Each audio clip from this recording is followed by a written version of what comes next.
নমস্কার।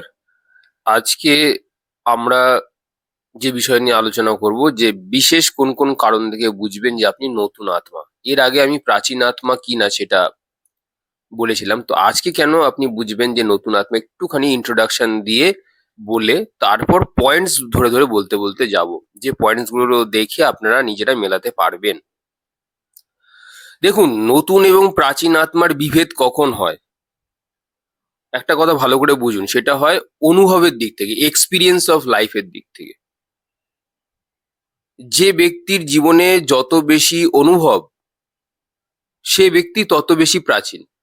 যে ব্যক্তির জীবনে অনুভব যত কম, সে ব্যক্তি তত বেশি নতুন আত্মা। এটা সবসময় মাথায় রাখবেন। আপনি কাউকে একটা ধমক দিয়ে বললেন, এই বাবু ওটা করো, সে করে দিল, সে বুঝে গেল যে তাকে কি করতে হবে। আর একটা ব্যক্তিকে আপনি একই কথা বললেন, সে বলছে না এটা তো আমি করবো না, এটা আমার দরকার নেই, এটা আমি পারবো না, পরে করব। এটাই হচ্ছে তফাৎ। এইটাই তফাৎ, এটাই একটা আত্মাকে নতুন করে, আর একটা হচ্ছে কি প্রাচীন আত্মা তৈরি করে। 84 লক্ষ যোনি পার হয়ে মানুষ একবার সে মনুষ্য জন্ম পায়। 84 লক্ষ কিন্তু আমরা কিন্তু পশু যোনি হয়েই এসেছি। আর মানুষ মানেই কিন্তু ভাববেন না মানুষ এবারে শ্রেষ্ঠতর জীব। মানুষ কিন্তু পশুরই একটা যোনি। আমরা কেউ কমপ্লিটলি মানুষ হয়ে এখন অব্দি যেতে পারিনি। আমরা মানুষ হওয়ার পথে রয়েছি। আমরা কমপ্লিট হিউম্যান বিং হতে পারিনি। যেদিনকে আমাদের মধ্যে থেকে যে পশু তত্ত্বটা যাবে, পশুত্ব যাবে। কুকুররা বাইরে পশুত্ব দেখাচ্ছে, আপনি ঘরের ভেতরে দেখাচ্ছেন, চার দেওয়ালের মধ্যে। তফাৎ কিছুই নেই, সেও পশু আপনিও পশু। যেদিন এই পশুত্ব ছেড়ে উপরে উঠতে পারবেন, সেদিন আপনি মানুষ হতে পারবেন। চলুন আজকে জেনে নেওয়া যাক যে কোন কোন কারণের জন্য আপনি বুঝবেন যে আপনি নতুন আত্মা। প্রথম পয়েন্ট হচ্ছে জীবনের তাপ থেকে শিক্ষা না পাওয়া। যে ব্যক্তি বারবার জীবনে তাপ পাওয়ার পরেও একই ভুল করতে থাকে, সেই ব্যক্তি একদমই নতুন আত্মা। এক্সপিরিয়েন্সের দিক থেকে সেই ব্যক্তি একদমই নতুন আত্মা। কারণ যে ব্যক্তি একবার ভুল করেই সে বুঝে যায় যে সে আমি আর করবো না, আমি আর যাব না, তার মানে তার মধ্যে একটা ইন্টেলিজেন্স অটোমেটিক বিল্ড আপ ছিল, জাস্ট তাকে মনে করাবার জন্য তোমাকে ওই আঘাতটা দেওয়া হলো প্রকৃতি থেকে। প্রকৃতি থেকে তোমাকে ওই একবার আঘাতটা দিয়ে জাস্ট টোকাটা নাড়িয়ে দেওয়া হলো, শিশিটা হালকা করে নাড়িয়ে দেওয়া হলো, যে বাবু তুমি ওটা করো না, বা বোন তুমি ওটা করো না। তোমাকে একবার ঘা দিল, তুমি শিক্ষা পেয়ে গেলে, তুমি প্রাচীন আত্মা। কিন্তু এইরূপ ব্যক্তি জীবনের কোনো কিছু থেকেই শিক্ষা পায় না। একবার বিয়ে হয়েছে, ভাই তুই থেমে যা, তোর ব্রেকআপ তো বউ ছেড়ে চলে গেছে, তোর তোর ভাগ্যে বিয়ে নেই, জোর জবরদস্তি হয়ে টানিস না। ও আবারও বিয়ে করলো, ওর বউ মারা গেল। আবারও বিয়ে করলো, ওর বউ সুইসাইড করলো, এরকম দেখা আছে। এই ব্যক্তি নতুন আত্মা। এখনো তার জীবনের তাপ থেকে শিক্ষা নেওয়া হয়নি, বাটাম পড়েছে তাও শিক্ষা নেয়নি, এক ঘা দুঘা দিয়েছে তাও হয়নি। এর জন্য আরো কিছু তোলা রয়েছে সামনের জন্মে। সব দিক থেকে যখন চেপে দেবে, সবাই ছেড়ে দূরে চলে যাবে, কাঙাল ভিখারি করে দেবে, তখন গিয়ে বুঝতে পারবে যে ঝাল কাকে বলে সংসারের। সেকেন্ড পয়েন্ট হচ্ছে কি সংসারের পরিবর্তন, সংস্কারের পরিবর্তন না হয়। দ্বিতীয় নম্বর পয়েন্ট সংস্কার। ব্যক্তি দেখতে পাচ্ছে যে নেশা করলে তার শরীর খারাপ হচ্ছে। ব্যক্তি যারা ধূমপান করেন, যারা ধূমপানের পরে তাদের অ্যাডিক্টেড হয়ে গেছে আর কি, জানছে তার শরীর কিন্তু মৃত্যুর দিকে, অথচ সে বলছে যে মৃত্যু হয় হোক, নেশা ছাড়া যাবে না। একটা নেশা যে আপনাকে টেনে ওপরে তোলে, আরেকটা নেশা আছে যেটা আপনাকে টেনে নিচে নামায়। এই তফাৎ না বুঝতে পারায়, এই তফাতের এখানে নতুন এবং প্রাচীন আত্মার জন্ম হয়। যে ব্যক্তি তফাৎ বোঝে না, সেই হচ্ছে গিয়ে নতুন আত্মা। তৃতীয় নম্বর পয়েন্ট হচ্ছে অতিরিক্ত অ্যাটাচমেন্ট যদি না যায়। একটা অ্যাটাচমেন্ট থেকে আপনি ঘা খেলেন, আপনি আর বললেন আমি ভাই আর যাচ্ছি না তোমার কাছে, শেষ। উনি একবারেই বুঝে গেল। কিন্তু কিছু মানুষ আছে কোনোদিনও জীবনেও বুঝতে চায় না, তারাই হচ্ছে নতুন আত্মা। অ্যাটাচমেন্টে সবসময় জড়িয়ে থাকতে চায়, ওগুলোই ওদের ভালো লাগে। একটা গার্লফ্রেন্ড, তার সাথে ব্রেকআপ হয়ে গেছে আরেকজন, সেটাও ব্রেকআপ হয়ে গেছে আরেকজন, সেটাও হয়ে গেছে আরেকজন। তো এইভাবে তাদের চলতে থাকে জীবন। নতুন আত্মারা এরকম করে। পাঠার মতন বুদ্ধি কাদের হয়? এরকমই হয়। আপনি ধরুন কোন একটা পাঠার যোনি থেকে আপনার পাঠার যোনি ছিল 84 লক্ষ বারের শেষ যোনিটা, তারপরে আপনি মানুষ জন্ম হয়ে এসেছেন, তো পাঠার মতনই বুদ্ধি হবে। এবার পাঠাটাও একটা জীব, তাকেও অস্বীকার করা যায় না, সেই জীবকেও সম্মান করতে হয়, তাই নতুন আত্মাকেও আমার সম্মান রইল। 4 নম্বর পয়েন্ট হচ্ছে মন যদি সবসময় অস্থির থাকে, যে প্রাচীন আত্মা তার মধ্যে একটা ব্লিসফুলনেস আছে, কারণ সে অনেকগুলো জন্মের থেকে শিক্ষা নিতে নিতে, আবারও বলছি, যার জীবনে যত বেশি শিক্ষা, যার জীবনে যত বেশি বৈরাগ্য, সেই ব্যক্তি একমাত্র প্রাচীন আত্মা। আর বাকি সব নতুন, তাদের অতবার জন্ম হয়নি যার অতবার হয়েছে। এই আপনি বারবার করে আয়নায় নিয়ে গিয়েছে, এই দেখো তো আমাকে কিরকম লাগছে দেখতে, এই দেখো তো আমাকে কিরকম লাগছে দেখতে। তুমি পাঠাই রয়েছো, তুমি নতুন আত্মাই রয়েছো, এখন তোমার অনেক যাওয়া বাকি আছে, এই সংসারের তাপ এখনো হজম করে উঠতে পারোনি তুমি। যে প্রাচীন আত্মা সে কাউকে দেখাবেই না নিজের ফেস, থাকুক দুনিয়া একরকম আলাদা হয়ে, আমি আমার জীবন আলাদা। প্রাচীন আত্মারা কারা হয় বেশি বিশেষ দেখবেন, যারা ওই সাধু সন্তরা যারা হয়, যারা আপনার খুব স্পিরিচুয়ালিটি করে, যারা খুব ধ্যান মেডিটেশনস করে, তারা হচ্ছে অ্যাকচুয়াল প্রাচীন আত্মা। বাকিদের সব ছিনাঝাপ্পি। তো এদের মন সবসময় অস্থির থাকে। ওই যে বললাম, একজন গেল আরেকজন একলা চলতে পারে না, কোথাও গেলে এবারে সিনেমা রেস্টুরেন্ট বিভিন্ন জায়গায় খেতে টেতে গেল, একা যেতে পারে না, দোকা চাই চাই। তো এইরকম ব্যক্তির মন সবসময় সর্বদাই অস্থির থাকে, ওটা হারিয়ে গেলে কি হবে, সেটা হারিয়ে গেলে কি হবে। তো এরাই হচ্ছে গিয়ে নতুন আত্মা। 5 নম্বর পয়েন্ট হচ্ছে এরা স্পিরিচুয়াল জ্ঞান শুনতেই পায় না। সেই দেখবেন ভূতের সামনে যদি আপনি কোনোদিন হনুমান চালিসা চালান, তাহলে দেখবেন ভূত দেখবেন পালিয়ে যাচ্ছে, বা আপনি যদি রামের নাম নেন তাহলে দেখবেন পালিয়ে যায়। ঠিক একই সময় একইভাবে আপনার যারা নতুন আত্মা হয়, তারা স্পিরিচুয়াল জ্ঞান একদম সহ্য করতে পারে না। তারা বেশি বলে কি, ভাই তুই জ্ঞান দিস না, তুই এখান থেকে ফোট, তোর জ্ঞান আমি শুনতে নারাজ, সব মাথার উপর দিয়ে যায়, এরকম অনেকেই আছে। ম্যাক্সিমামই তাই, 80% ধরুন তাই। সব এই নতুন আত্মা। প্রাচীন আত্মা তো খুব মানে গিনা চুনা লোক, হাতে গুনতে পারবেন। তো এরকম যদি হয় তাহলে আপনি বুঝবেন, যারা স্পিরিচুয়াল জ্ঞান বা বিভিন্ন সাহিত্যের কথা বা জীবনের দর্শনের কথা, জীবন দর্শন কিভাবে দেখতে হয়, এগুলো শুনলে যারা রেগে যাচ্ছে, তাদের আপনি বুঝবেন যে এরা কিন্তু নতুন আত্মা। এবার 6 নম্বর পয়েন্টটা আপনাদেরকে বলি। এরা বিভিন্ন বয়োজ্যেষ্ঠ মানুষ বা প্রাচীন আত্মাদের কথা শুনলে পরে রেগে যায়।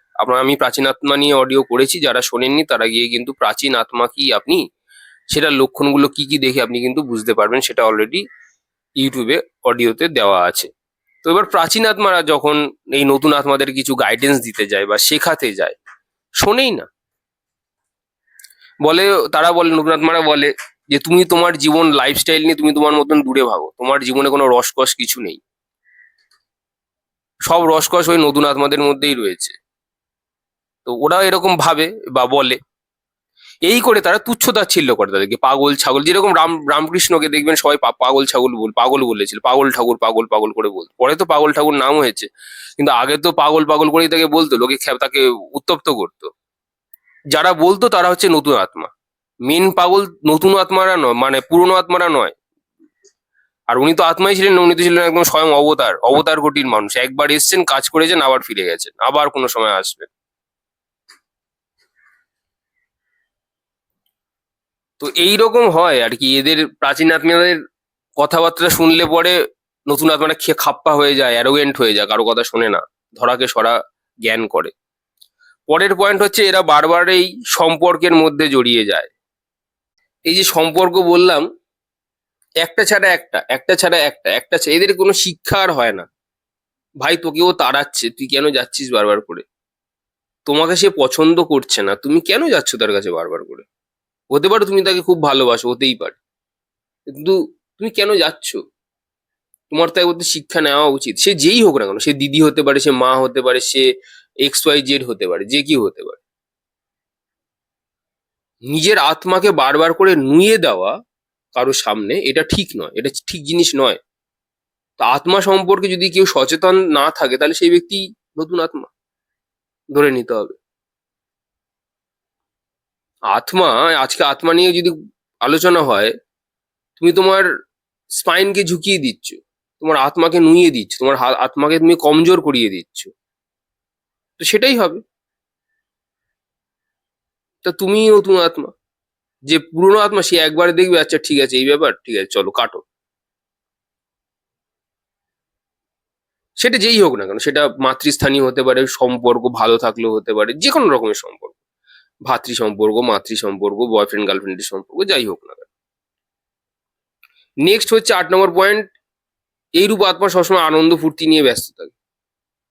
এদের মধ্যে জীবনে ঠেরাও বলে কিছু নেই, স্থিরতা বলে কিন্তু কিছু নেই, এরা সবসময় ঘুরছে।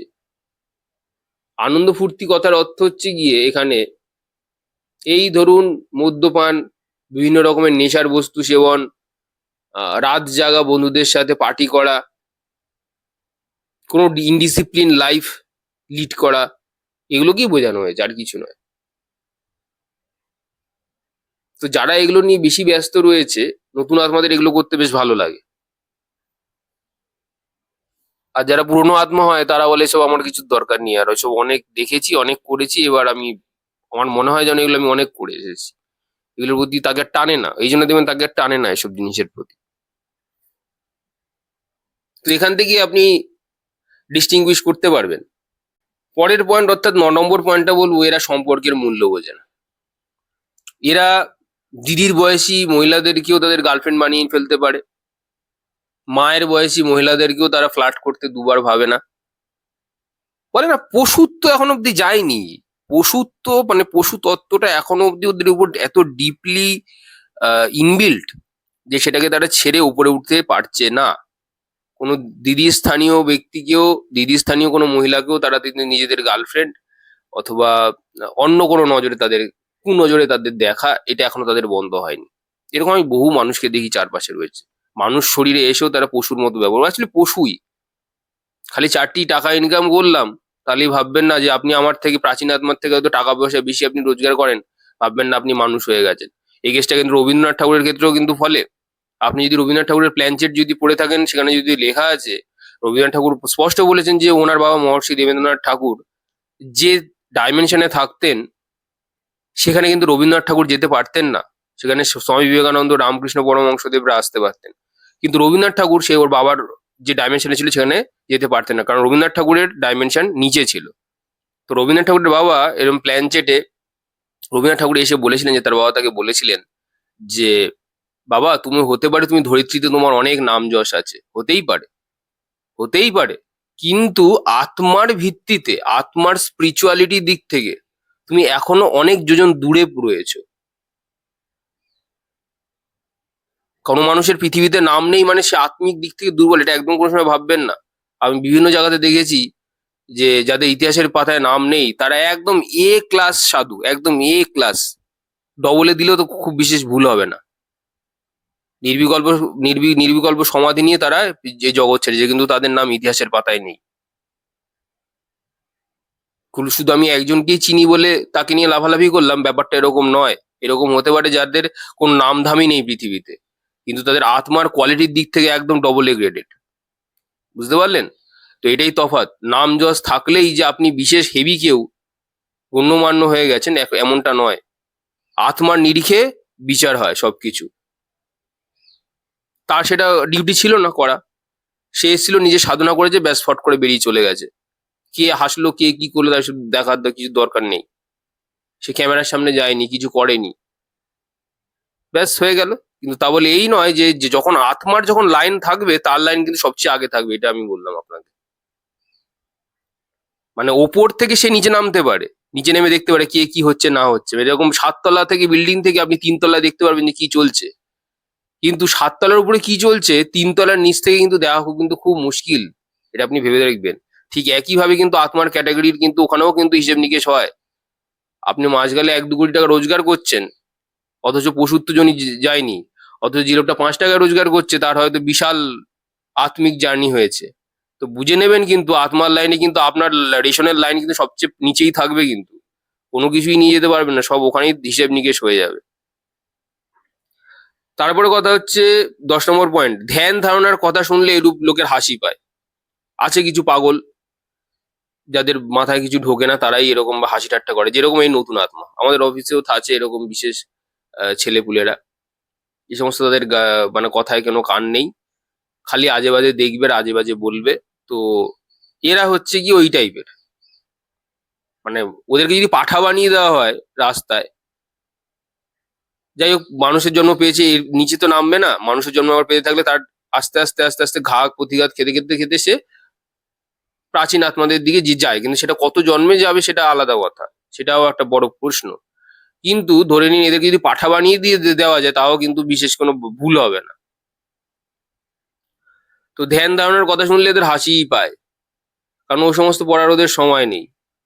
ওরা অফিস থেকে বাড়িতে গিয়ে কোনো রকম অফিস করতে হয়, করে গিয়ে বাড়িতে গিয়ে মদ্যপান করে আহ হুল্লোড় করতে বেরিয়ে যাবে। এই তো তাদের জীবন, পাঠারূপ পশুত্বরূপ জীবন। তো আর যারা প্রাচীন আত্মা হবে তারা অফিস থেকে সেরে বসে নিজে সাধনা করবে, যোগ সাধনা করবে, কোনো জ্ঞানের শিক্ষা নেবে, কোনো জ্ঞানের কিছু দেখবে, অবজার্ভ করবে, কিছু বোঝার চেষ্টা করবে। তো এগুলো হয় প্রাচীন আত্মাদের লক্ষণ, যেগুলো নতুন আত্মাদের মাথার উপর দিয়ে যায়। পরের পয়েন্ট 11 নম্বর পয়েন্ট হচ্ছে জীবনকে শুধুমাত্র ভোগ্য এবং এনজয়মেন্ট হিসেবে দেখা। এটা তো আপনাদেরকে আগেই বললাম, আবারও বললাম, এদের মধ্যে এনজয়মেন্ট আর ভোগ্য জিনিস ছাড়া, মহিলাদের দেখলেই এদের জিভ বেরিয়ে যায়। একটা কথা শুনে রাখুন, যারা নতুন আত্মা হবে, যদি কোনো সেই ছেলে হয় তাহলে মহিলাদের দিকে, বা মহিলা হলে তো তাদের কোনো ছেলেদের দিকে আকর্ষণ। তো ভোগ্য বস্তু দেখলেই তাকে ওই অবজেক্ট হিসেবে দেখা তারা শুরু করে দেয়। যে কোনো ছেলে বা মেয়ে তাদের সামনে থেকে গেলেই বলবে যে, বা এর সাথে তো একদিন থাকলে ভালো হতো। এরকম আছে, এরকম বহু আছে। এগুলো হচ্ছে পাঠার নিদর্শন। মানে পাঠাটা কেন বলছি, এটাকে আপনাকে বললে আপনারা বুঝতে পারবেন। আমি পাঠাকে অপমান করছি না এদেরকে বলে। পাঠাকে তবু দেখলে বোঝা যায় যে ও পাঠা, কিন্তু মানুষরূপী পাঠাকে দেখলে বুঝতে পারবেন না যে ওরা পাঠা। এটা হচ্ছে তফাৎ। নেক্সট 12 নম্বর পয়েন্ট হচ্ছে কি, জীবন দর্শন বলে কিচ্ছু নেই। জীবনের যে দৃষ্টিভঙ্গি, এদের সব কিচ্ছু থাকে না। জীবনের যে দর্শন, দর্শন ওরা বোঝেই না। দর্শন কি খায় না মাথায় দেয়, ওরা সেটাই বোঝে না। খালি বোঝে আমার নিড পূরণ হলেই হলো। আমার শারীরিক নিড, ফিজিক্যাল নিড যেটাকে বললাম, মানসিক নিড এবং সার্ভাইভাল নিড জাস্ট পূরণ হলেই হলো, ব্যাস। এর উপর আমার কিছু আর দেখার কোনো দরকার নেই। এই হচ্ছে কি তাদের জীবন। জীবন দর্শন বলে কিছু নেই। 13 নম্বর পয়েন্ট হচ্ছে যে পশুবৃত্তি থেকে বেরোতে পারেনি। এটাই তফাৎ। মানুষ তো কোনোদিন পশুবৃত্তি থেকে বেরোতে পারেনি। রাস্তার কুকুর বাইরে করছে, মানুষরা চার দেওয়ালের মধ্যে করছে। এটাই তফাৎ। আপনি ভাবলে আপনি মানুষ শ্রেষ্ঠ, আপনি মানুষ শ্রেষ্ঠ কিছুই হতে পারেননি। যে পুরুষোত্তম হবে সে কোনো সময় তার নিজের সেক্সুয়াল এনার্জির মিস ইউজ করবে না, এনজয়মেন্টের জন্য সে করবে না। সে শুধুমাত্র তার যদি বাচ্চা উৎপাদন করবার যদি কোনো ইন্টেনশন থাকে তবেই সে করবে, এবং সেখানেই তার কাজ শেষ, এবং সে সজ্ঞানে সেটা করবে।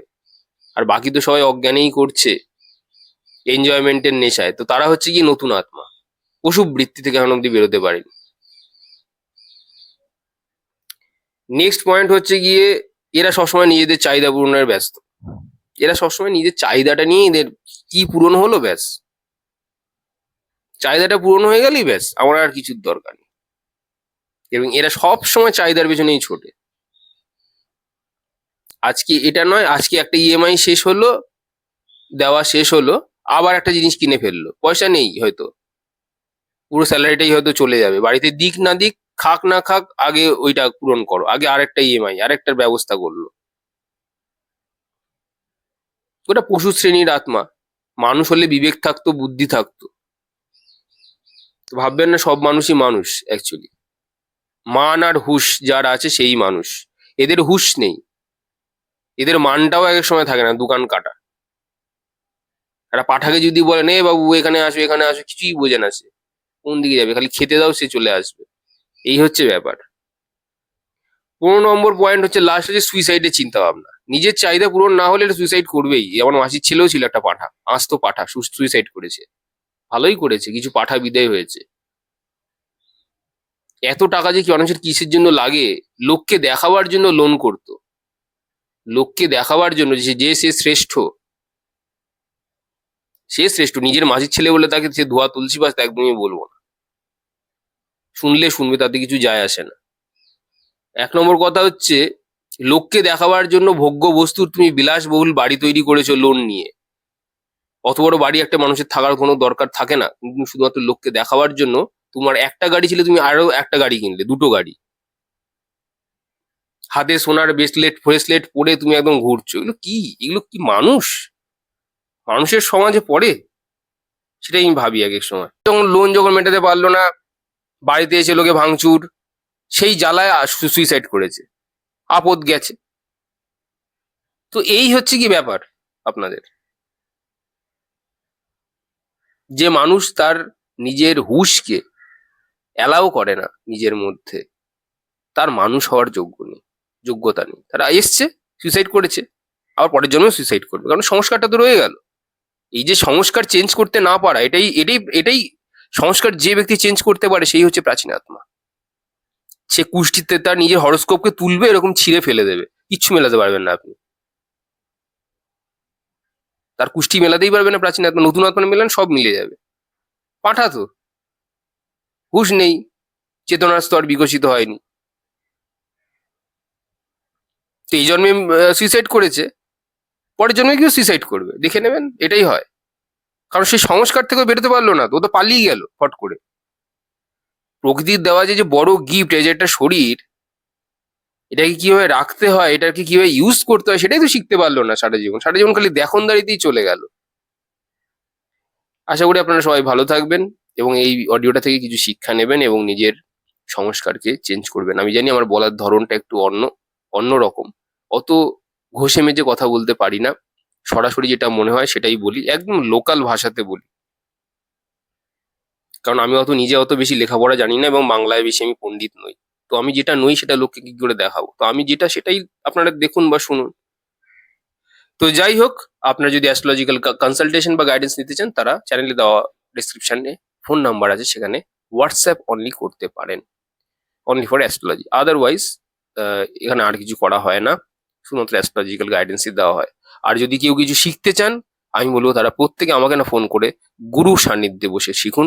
গুরুর কাছ থেকে ক্রিয়া শিখুন, ক্রিয়াযোগ শিখুন, বিভিন্ন রকমের ক্রিয়ার টেকনিক্স আছে সেগুলো শিখুন। বা আপনার শারীরিক যদি কোনো অসুবিধা থাকে, তাকেই আপনি জিজ্ঞাসা করুন।